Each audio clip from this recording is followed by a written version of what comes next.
আজকে একটা খুব ভালো সাউথ ইন্ডিয়ান ডিশের কিন্তু খোঁজ পেয়েছি একটা রেস্টুরেন্টের, মানে বলতে পারো স্ট্রিট ফুড কাউন্টার। তো ওইখানে গিয়ে আজকে খাওয়া দাওয়া করবো। চলো দেখা যাক ওখানে কিরকম কি খাওয়ার পাওয়া যায়। বলো তোমার দোকানে কি কি পাওয়া যায়? আমাদের দোকানে ধোসা আছে, ইডলি আছে, আর বিড়ির বড়া আছে, তারপরে লুচি আছে, সকালে পরোটা আছে। আমরা সকাল 7টায় দোকান করি, কতক্ষণ অবধি থাকে?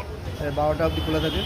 একটু প্রাইসগুলো বলতে পারবে কি কি আছে? ইডলি চারটে 25 টাকা, হুম, বড়া চারটে 25 টাকা, সম্বর চাটনি থাকবে, হ্যাঁ, সিঙ্গাড়া 5 টাকা পিস, চপ 5 টাকা পিস, আর ধোসা আছে প্লেন ধোসা 40 টাকা, মশলা ধোসা স্টেশনটা এটা আছে পুরি সর্বদা। এখানে আছে গাঙ্গুরাম, গাঙ্গুরামের ঠিক অপোজিট আলুর চপ, বড়া, ইডলি।